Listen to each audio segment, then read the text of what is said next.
আসসালামু আলাইকুম ওরহমতুল্লাহ। আউযু বিল্লাহি মিনাশ শাইতানির রাজিম। বিসমিল্লাহির রহমানির রহিম। সম্মানিত ভিউয়ার্স, স্বদেশে ও বিদেশে যারা অবস্থান করছেন সবাই আমার চ্যানেলকে সাবস্ক্রাইব করে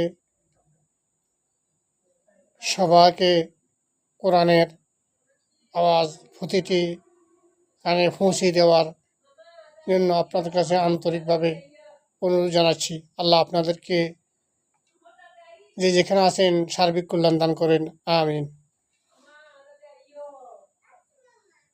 والذين آمنوا وعملوا الصالحات لا نكلف نفسا إلا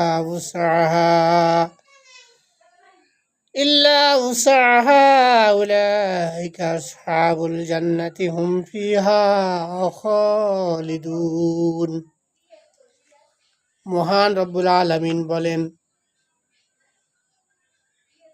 যারা ঈমান এনেছে সৎ কাজ করেছে এমন কোনো ব্যক্তিকে আমি তার সাধ্যাতি দায়িত্ব অর্পণ করি না, তারাই হবে জান্নাতবাসী, সেখানে তারা চিরকাল বসবাস করবে।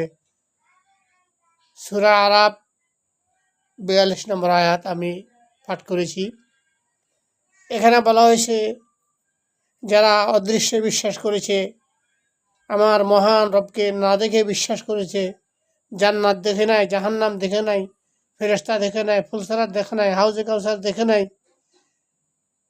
আল্লাহকে দেখে নাই, নবীকে দেখে নাই, না দেখে বিশ্বাস করেছে, তাদেরকে আমি তাদের সাধ্যের উপরে কাজ অর্পিত করি না।